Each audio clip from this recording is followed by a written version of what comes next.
laawol kisal ko laawol peewal e ɓantal. assalamu aleykum ustaz en haray mi weltanike on fota min ko Mouhammad Julde Diallo wonɗon directeur Banyan Technology Service haray mi naniɗo ma kafi Conakry kono laaɓana lam moƴƴa na min ne kibo hono la ɗo ɓoramdema heccangi quoi na ɗo fi yonte ɓe yimtago Libreville Conakry moni fewnɗo. Allahu akbar ƴette numéro angon noddon mi yandi joni mi hen ɗo numéro mon o yandi ustaz numéro angon ko 664 naam 33 06 56 haray ko min kadi woni représentant ka menga d'accord mi windimi noddami joni inchallah noddelan joni sen iwi karadi o ɗo miɗo faala e humpodir moƴƴa noon yewtere mon nde mi welinam fota noon min koko mapinilan koko aninilan kadi moƴƴa inchallah mi weltanike jama julɓe jentiɓe ɓen jentiɓe radio lawol kisal haray ɗo yoɓe faamu piiji wonɗe e feƴƴude gaaɗin koko hisintaɓe ka ɓeygure maɓɓe hisinaɓe ka galle maɓɓe hisinaɓe e aqida maɓɓe on hisinaɓe e diina maɓɓe kan mo aqida mum hisali haray diina makko kan hisali mo aqida mum hisali haray tigi tigi on o perdi aduna e lahira haray ko suɓuɗi makuji ɗo sellinta aqidaji ɗin ko teddungal e mon yo jama julɓe haray miɗo weltani on jarni on ko musidɗo mum on ka Banyan Technology Service haray mi salmini on mi jarni on mi torki Allah subhanahu wa ta'ala on yo jaɓan en dewe men ɗen yo arsuɓe en aqidaji men ɗin pellira haray ko sugu ɗum ɗo dow sellinta aqidaji men ɗin wattanen yila sey ñembinali salafu saleh haray en perdi few si en wakkilaki etuɗen nanden e ɓee haray en perdi few ɓayru sattata ha satta wona ɓeeɗo nandata e me'en ne fo neeɓi kosi ko enen nandi e maɓɓe kamɓe ɓe moƴƴino haa ɓe rekonisanama enen kadi so tawi koye moƴƴo haa rekonisana ɗen ko ma wakkiloɗen nanden e sahabaɓe nelaaɗo ɓen ko ma wakkiloɗen nanden e salafu salih inchallah mi weltani ko haray yo Cheikh Salou kañum kadi noddan mi wayrodiri yandi ɓe gaynuɓe yewtuɗo joni yewtere laɓande yewtere ɓendude haray wakkilo ƴettoɗen no faamiren diina men kan haray koko maako ɗon kadi welila moƴƴa nde karamokojo yewta fi diina waɗa muhadara ma goɗɗum goo hara o yewta fi salaf haray ɗum no satti no anini no mapini fellet on ɗon haray wona o kelɗuɗo haray jama to bayanaji ɗin no ton kono goɗɗi ɗin ko bananaji wona fof jentete wona mo kala jent ko jooma aqida en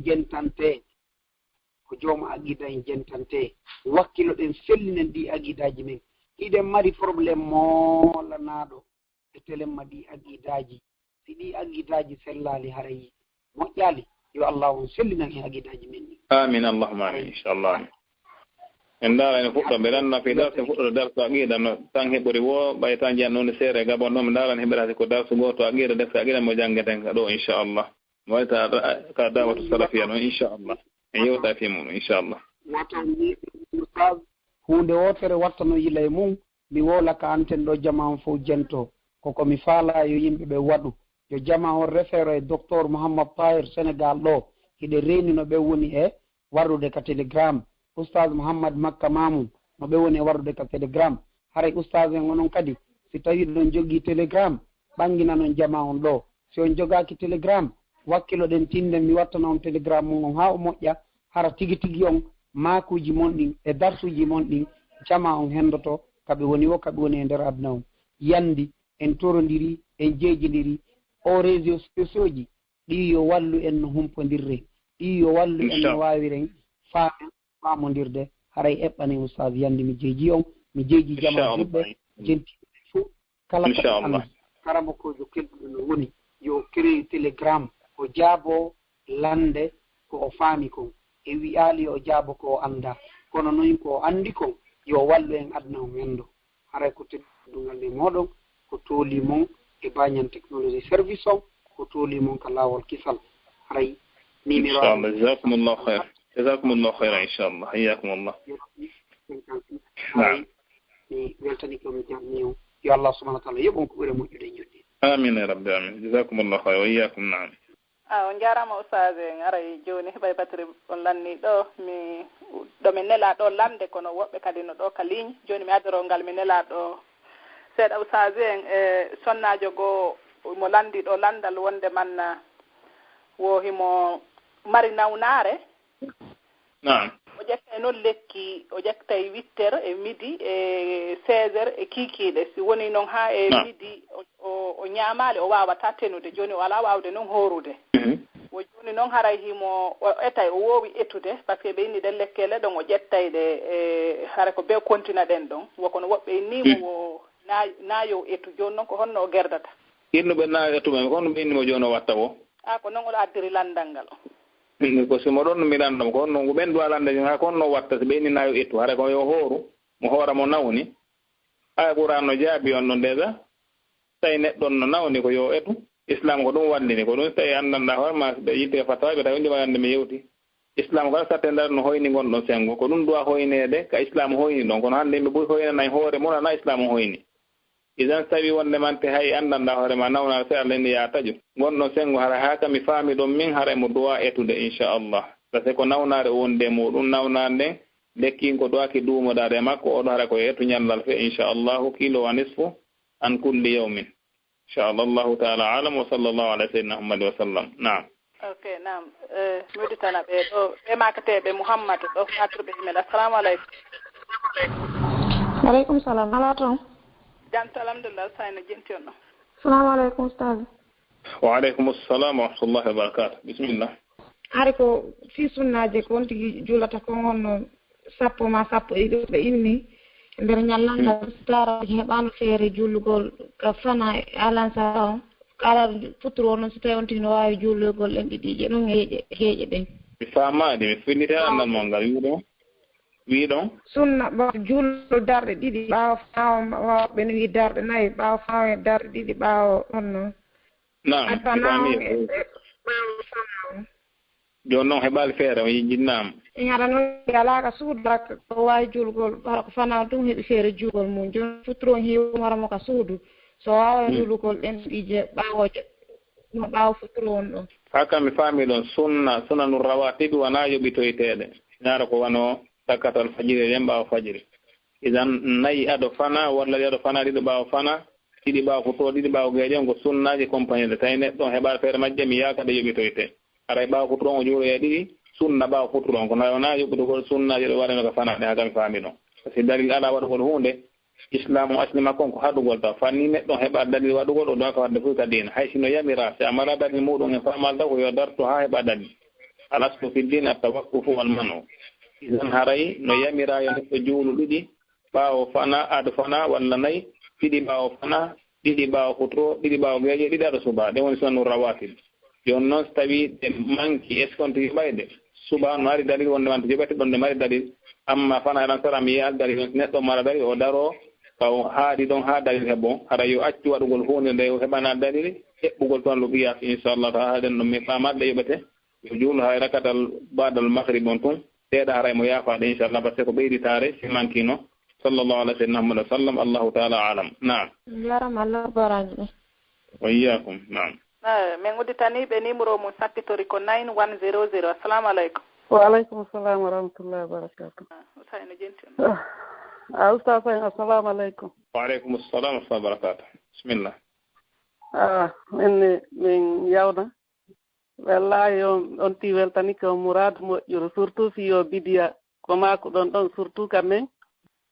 kon tigi manditi ko garayno jokka ɓer konti andi kon fimum donc si on so Allah waɗay noon sabu lita noon en ɗum garayno hawruno donc yo Allah nan ɗo walla inchallah seeɗa quoi inchallah sabuji ni wawɗen wadde ko Allah jogui inchallah wa wano on ɗuma wirdagol tijani ɗon e o célébrugol ɗuma kono ko mawludu ko nandetirta noon ɓay on tigi jewni no nande ga ɗum ɗo wona ko dagi kono fayda ɓe on tigi andi ɓen fimum no wadde ɗum ɗon hara sustaɓe a yetade ɓayda ɓe jaɓata e nande arale kadi ko mawɓe on tigi ara ko jokkuɓe diina donc yo Allah walan ɗon sendu yimɓe ɓen e bidiya ko a wawi jogui yaafoɓe may ɗum bisimilla heɗiti kupay ɗum wonde men da ko gasi on tigi no jarni on telema ɗon o yalla lan ɗo weltano allah heɓɓan en ko ɗumanni ko fof ɗo yo laawade joni question an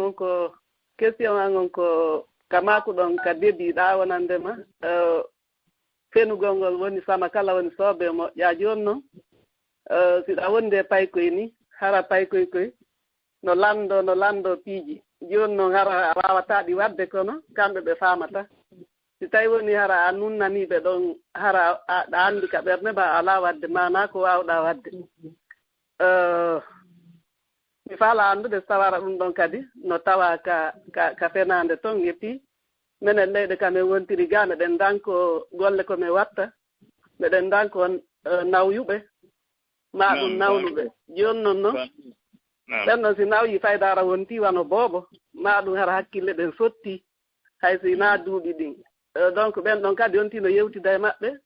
harana haqiqa kono fii tun no haaju feƴƴira na fiino feƴƴinira fiino kalmiraɓe quoi nam faala andude so taw haran ɗon kam no tawa ka ɗuma toon bon asmi fenande hajam faami ɗon taw fo mi landi ɗon taw haɗa ko gonɗi woɗi ka ko fenade on tigi wol ɗon onon taw mi landi toon ɗon haɗa yewtude ko gonga ka ko fenade seeɗon moɗon aray ko fenade de voilà donc moƴƴa taw ɓay ɗum neɗɗo ɗo guiɗi ko fenade moƴƴa joni noon heddo est ce que haɗa nden ɗon hino dago sengo ɗe ɗo cende oɗon lantuna kono fena ɗon ko fenade woodi fenade kam moƴƴana julɗo few wolugol ko andi wona noon woniri haɗa moƴƴa ɗum noon taw asli on neɗɗo ko woɗɗiɗo kala ko yewta woɗɗi ɗon ɗon joni noon si arrivi ɓay piiji goo no haɗe joni noon inne ngoɗo sengo haɗa neɗɗo no yaafa est ce que mo yaafa ɗon mi landoto min kadi mi jogal ngal ɗon jaabawol pour en cas ko ne'ugol walla ko dankagol nayeje ma ɗaynugo goɗɗo fiye hunde yawtuma mi lando mi jogal ngal ɗon jaabawol fenɗo inchallah kono noon évitugol ngol tam yamir taw yon évitu ha heɓe jaabao ngol jeɓa andene ɓe jaabi inchallah mi waɗa message mi lando ɓay jogui contact maɓɓe inchallah nam joni mi naɓa ɗiɗa banggal heña yontere hannde mi landima ɗon kono ɓeya halfiningal hajja yitte aleykum salam kane gaccirni tan ok a probléme ala ella ala awa jarama ok yaafi usade nam ɓeɗo kadi usa yaray ɓe landi ɗo sonnajo wo himo faala horude jeenayje ɗo ɗe haray o yewtidi e moodi makko noon inni wonde kanko yo selumoyna ɗum ɗon anini mo nini ala horude joni kanko sonnajo mo mari musureedu seeɗa mo duwa opérede kono o walaki noon mo wawde wadde piiji makko ɗin fof wo moodi makko kadi o hoora fillitare ko ɗinane wiɗo faala horude ɗe jeenayi sappo donkin on ɗo naam joni noon mo jeejude moodi makko yo accuɓe hoorida wo kono moodi makko inni na ɗum ɗon anini mo nini joni noon moodi makko kadi inni o hoorata ɓay himo mari musureedu himo duwa opérede kono o inni o waalaki himo wawde wadde golle makko ɗen fof moodi makko kadi inni o hoorata ɓay mo duwa opérede naam joni noon haray kanko e moodi makko haray koɓe ñalliday kadi ka suudu haray so hoori joni o ande ko honno noon o wawata gerdude ɗum ɗon kanko joni ko noon yimɓe ñaawa e goɗɗo tengo yo ɗofto moodi makko wacca ɗon horgo mari baraji horgol ngol inchallah ko sunnani ok no woodi piiji goo haray neɗɗo na golle landa ko heɓugol baraji golle ɗen no woodi piiji goo ɗi watta heɓa baraji no woodi piiji goo ɗi accata heɓa baraji ɗin o sinama ko no wonde ma so tawi no jeeya haqqe gorko e ɗo sonnaji on wata hooral naafiilo si wona o lando moodi makko ne onnamo sappe hawnaaki o hato jina e makko hara mo hoori naafiilo no moƴƴi noon kaɓe e hoorida par ce que ko wallugol ɗo moƴƴire no moƴƴi kono amma si gorko no huɗanimo ka nawnaare makko nawande tiiɗo e ɓay opérete o inni kadi wata hooru hara kanko debbo heɓi nganto ɓay ko naafiilo yo ɗofto moodi makko ɓuri mawnude hoorugol makko naafiilo ngo mo mari baraji ko kan inchallahu taala allahu taala alam wa sallallahu ala sayyidina muhammad wa sallam naam ɗo mi udditami wona noon kadi naam bisimillah oɗo gorko kadi inni wonde won ɓengu makko jaɓata immade juula subaha kanko noon so immi ko juuli subaha ɓengu makko ene na yo huɓɓin courant on wo yallimo wawi juulude ka niwre kako yo huɓɓin courant on ɓe ukkodira ko woni ɗo e mum yette baaje ko bon ha tami faami ɗon lorrugol neɗɗo fii dewal ma ngal jemma no haɗa siko naafiilo amma farilla on ko fardo ayni mo duwano findinde o ya forcé mo duwa findinde ɓengu makko o ya immo juula koye daande makko woni joni so tawi o inni o immata ko juna huɓɓi kadi courant hoore makko ɗo feƴƴidi kadi neɗɗo on no woodi haa ka haqqeji ɗin woni no woodi piiji goo gorkon Allah waɗɗini hay si o annda koya wagutu makko kono kanko o lantore kan kadi ñande dalgal par ce que kanko Allah waɗɗi sonnaji on sonnaji no jeejola hande hoore mum so ronkimo damo fawsude surtout wagutu farilla on par ce que no jeeya alamatul nifaqi teddinagode julde subande idan yo waaje ɓeygu makko haa so immike o ya immo juula hara waɓu toon yewta innaka fotaji so tani keɓe juullude kono wata waɗno haa waɓu toon yewta o joni kayna courant huɓɓatake tay wawata wonde idan hara ko haqqi Allah ɓurman mo dowa findinde o yaw force mo haa o fina o huɓɓina courant o juula ɗon ɗo mara bakkat ko so immagol jemma naafa hara ko naafiɗo wona hunde noon waɗa rentade ɗin piiji amma farilla on hino dowa allahu taala alam wa sallallahu ala sayyidina Muhammad wa sallam naam naam lan udditande ɓe naatiriɓe ɗo email ko Mouhamadou Dramé assalamu aleykum wa aleykum salam wa rahmatullahi on jarama assalamu aleykum oustaz wa aleykum assalam wa barakatuh naam vraiment yewtere mi weltike moƴƴa mi weltanike o moƴƴa vraiment e ɓay juuta mi ala juutinde pandi min komi faala landade ko fii menen musidɓe men ɓen Guinée toon fof ɗe nganndi jooni feccu 80% fof ko tijjani yanko ari jokki joni vraiment kono koyo walluel nditen fii ɗum ɗon puisque min nene a wo jaaja wo min haɓay min noddeɓe ɗo tawa ɓe wirdade vraiment on tigi annda ko waɗa ko ɗum waaji joni hara nomi wirno wano ɓay min ɓeeɗo ma yewde har ɓooyi ko ɓe lanndila fii ka radio ɗo tranjiɗi permettata moƴƴata no yiyata réseaux sociaux ji ɓay gamon to mi wontiri komi garay ha heɓen darso gooto yewtide sengo aguiɗa ɓay fii tijjani sengo aguiɗa wona yewte o fiɓitande noon joni haray anndi kala hunde ñiiɓunde fe ko ɓanno yewta ɗum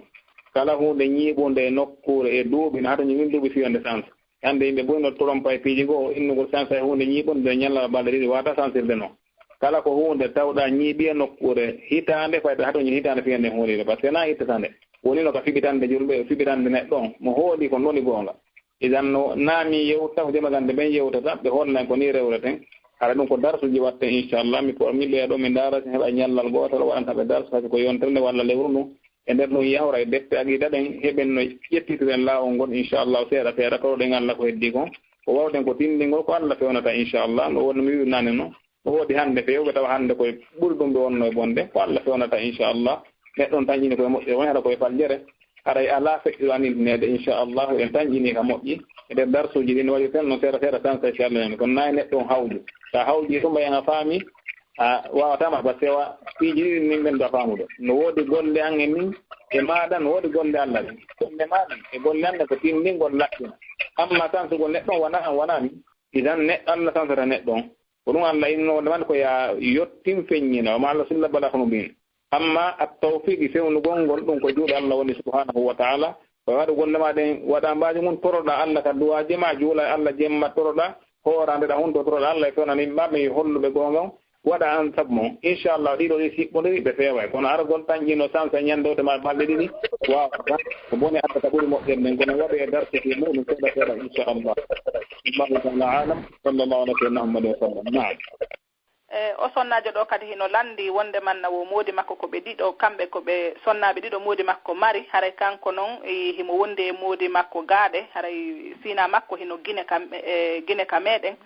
kono noon na moodi makko kanko kadi addimo ɗoɗe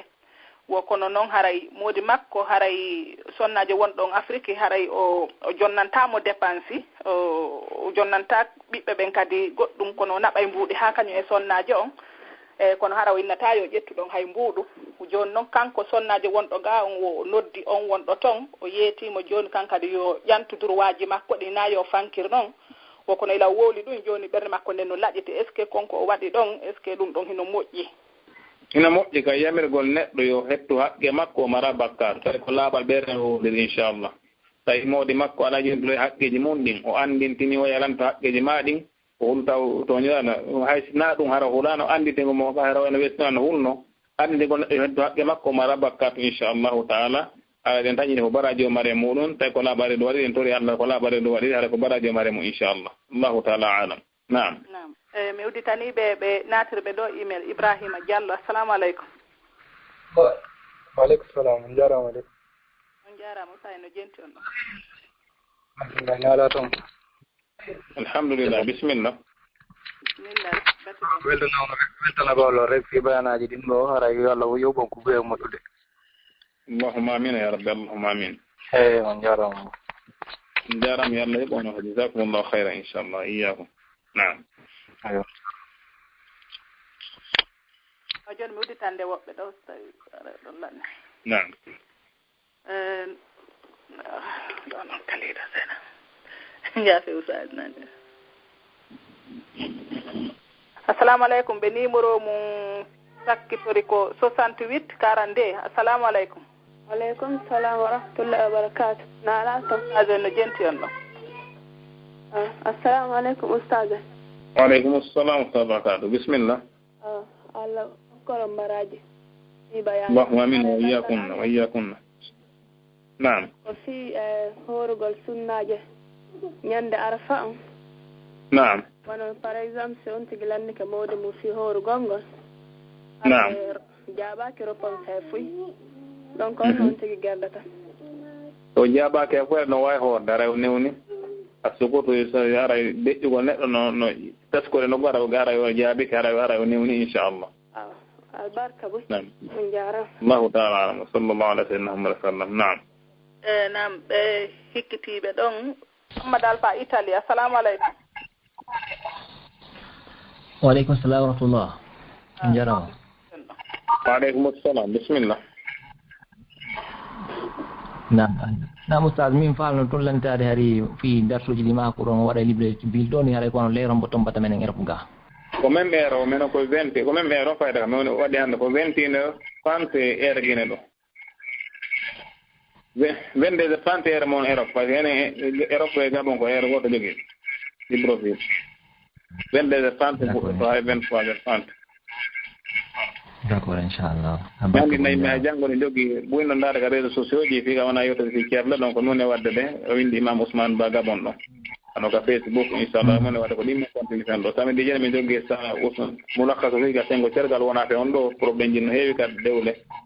ko on no dowa rewrede haray alkamisa no hanki mi waɗi ka sarho sunna imam Barbahari koye noon mi joganiɓe inchallah alkamisa jeɗen e asee jeɗen warandema e 22h30 heure Libreville 21h30 heure meɗen ɗo jeeɗa wati sono fi walla ko gandal dina ko en comme inchallah waynaki den ɗo d'accord inchallah albarka boy Allah bon ko moƴƴude waaleykum salam wa barakatuh assalamu aleykum aleykum salam bisimillah heɗiti o nam minni ɗo sagataɓe no programme si hewti leere goho haray question ji yahay automatique haray dewɓe yeehi automatique haray hatten ɗo hannde inchallah probléme ala inchallah ɗon moƴƴi ha nanɓe niɗɗuɓe inchallah eyi haray min on jarama min weltike min weltanike on fi yewtere nden haray min ɗo min faala kadi on seeno ɓeyden min ɓanginande ɗum ɗo inchallah haɗa yallah lanɗo yoɓon ko ɓuuri e moƴƴude e yallah lanɗo waɗu seenamon on toon ɓuuri ɗum bakka to e windano baraji hiwa on ha arta allahumma amin inchallah ndera ha heɓa darso sengo qiiɗa e muɗum inchallah ko nde wotere lewru fanɗa seeɗa inchallah continue sallade min mono reddi toon seeɗanomen suɓoyto deftere wonde a qiiɗata janggetede inchallah awa si Allah jaaɓi haray son seltike inchallah haray ɓeyda humfodirde e haray ɗum ɗon no moƴƴi par ce que ɗum ɗo koko wallitoto ko probléme ji fewdiɗi ɗin nini andi nawnare ko fewde wo ñawde e ko noon woni inchallah jasakumullahu khayran hiwra musidɓe fof assalamu aleykum wa rahmatullahi wa barakatuh iyakumullah inchallah waleykum assalam wa rahmatullahi wa barakatuh subhanakallahumma bihamdika ashhadu an la ilaha illa anta assalamu aleykum wa rahmatullahi wa barakatuh waleykum assalam wa rahmatullahi wa barakatuh on jarama albarka ba naam nam musidɓe julɓe tedduɓe assalamu aleykum wa rahmatullahi wa barakatuh kadi haray no andirɗen noon haray bayana on hattiɗo hannde haray ɗo min yaafini fi heddiɓe ɓe jabanaka ɓen haray inchallah rahmani haray yontere hannde kadi si jon yontere hannde jaaɓi haray luttuɓe jabanaka ɓen haray adorto ɗen ɗon lande kadi ɗo e woɓɓe goo kadi ɗumannade haray yontere hannde lan andintina ko oustage Mahrouf oustage Mahrouf woni en waɗande bayana yontere hannde si jon yontere hannde jaaɓi kono haray usasiɓe men go naata e waɗana en yewtere ɗo e ɓe naatude ɓay haray ɓe juula e geegue ɗen si ɓe naata haray noon ɗon woni 22 heures no gasa 30 ha 45 ɓe maaki si ɓe wawa naatude joni noon haray e woɓɓe naatay taw waɗana en yewtere kene e ɗo yo ɓen ɗon naatude kono haray ko bayana wonɗo important fi éducation enen rewɓe ɓen tigi haray koko woni muhimma muradu moƴƴuru haray ɗo min habbi on fappu kadi inchallah rahman yontere hannde si jon yontere hannde jaaɓi haray min weltanike on muradu moƴƴuru ko na seeɗa min toriki Allah yo Allah weltanen en fof meɗen ha naada en jannatul firdawsil a'la hara yalla naɓi radio lawol kisal on yeeso naɓirana en kala radio ji wonaɗi waɗede hara ko fi Allah hara ko sunna e qur'ana wona jangede e muɗum famina en dina men kan newnana en kadi hutorgol dina men kan se hutiri kadi newnana en maren ha toyommo kanko rabbul ibadi on o waɗa yurmede makko nden on aada en o tumbinira en fof ko jannatul firdawsil a'la hara men weltanike on ɗo men andintina on programme ji ɗin ka lawol kisal haray jumaje ɗen fof ɗen andi joni ɗum ɗon en wowti ka programme meɗen ɗo e 21h30 l'heure français on kono kene no yaaha seeɗa fi programme juulugol ngol haray noon e tene jeɗen kadi fof e 19h30 l'heure pari on haray ɗen mari redivision bayanaji ka lawol kisal e talataji ɗen kadi ɗen mari darsu ousas isa sal o e 21h30 l'heure français on haray alkamisa eɗen mari darsu ousas abdallah birksel on kadi fi sonnaɓe ɓen ɗum ɗon e 21h 30 kadi leero haray Bruxelles o inchallah hara ɗomin andintina on kadi fi lawol kisal sonnaɓe hisuɓe ɓen haray ɗomin invite on sonnaɓe fof no yewtirɗen nonnanen ko awalan ko arande haray en torike sonnaɓe ɓe foppo maɓɓe yoɓe mooɓo ɓe tawta groupe aji janggueteɗi ɗin e radio ji ɗin haray jentagol bayana on no moƴƴi ha ronke kono ko darsuji ɗin ɓuuri moƴƴude ɓay kala bindol ngol jannguɗa haray hande kadi a faami ngol ɗon haray no ɓuuri sa jentike bayana on si ɗuuɗi kene andi a wejjitay kono haray surtout ene sonnaɓe wonɓe Europe ɓen haray ɓadduɗen ko janngugol haray nene gotoɓe men marɓe gande kadi no ka nderduɗe ton wonɓe wallitade mouradu moƴƴuru kona seeɗa ara ɗen weltaniɓe ɗen tori Allah Allah ɓeydan ɓe gandal ngal okkora en enen kadi haray ɗomin weltani kadi e worɓe ɓen kadi du'iɓe men ɓen wonɓe accitude sonnaɓe mum ɓen kadi ɓe jokka dina kan haray ɗen courage ɓe muɗum kadi fi honɗum si sonnaɓe faami dina haray galle ɗen no wawi ɓuttude kono si sonnaɓe famali dina ko kala han waweten fottirde hiɗen suti noon probléme ji ɗi marɗen ɗen ka leyɗe ko wonɗen to hande haray ɗen jiidade ka leyɗe ɗo so tawi woni hara sonnaɓe famali dina haray ɓiɓɓe ɓen kadi wata famude dina haray noon si ɗum ɗon woniri noon ɗe ha feƴƴi e meɗen ɓen ɓiɓɓe artoyoɓe ɗon si ɓe famali dina ɓe famali ko honto woni iwdi maɓɓe ni haray yo allahu lanɗo on dandu en haray yo Allah dandu en e iwdi men ndin hara ko kefero yaltata e muɗum ɗulla si goɗɗo famali dina on andi haray ko honɗum wonta ɗum par ce que si goɗɗo woni o juulata haray ko honɗum haray ko kefero haray wallidiren saabi Allah musidɓe julɓe ɓattoɗen duɗe ɗen ɓattoɗen darsuji ɗin hay so tawi woten innu duuɓi men ɗin towi woten innu en wawata woten hersu haray ɓattoɗen hayso ko bindol gotol wonɗen heɓde ma kuntum bindol si neeɓi ha wallahi sen mijitike duuɓi ɗi wonɗen leyɗe portoɗin ɗo ɗe ila arɗen ɗo hara buy emen ɓanniɗo duuɓi noogay hara ila on say ko kuntum bindol wonno ɗen janngude hande en woɗɗini qur'anare Allah nden kono wallahi musidɓe julɓe no wedditorɗen wo haray dow wonkikin ko seɓitiki mouradu moƴƴuru ko wona seeɗa haray en fof en torodiri wakkilagol diina Allah kan no yaara yeeso ɓayle diina Allah kan ko yaaray ka yeeso ko kanko tambitika haray enen ko Allah woni en waɗude sabu haray ko si otino faala ƴawa ka laana sina ɗum laana kan no yahude accamom haray en yamodiri en fof meɗen min weltanike on fof noon e ɓengure monɗen haray yo Allah lanɗon weltano en ɓuuri ko weltodiranen ɗen kon ɗo ɗe naada en fof ko jannatul firdawse yo Allah lanɗon ukku en walugol e jaam haray assalamu aleykum wa rahmatullahi wa barakatuhu ɗomin habbi on ka radio lawol kisal kadi inchallah haray Allah ukku en walugol e jaam assalamu aleykum wa rahmatullahi wa barakatuh lawol kisal ko lawol peewal e ɓantal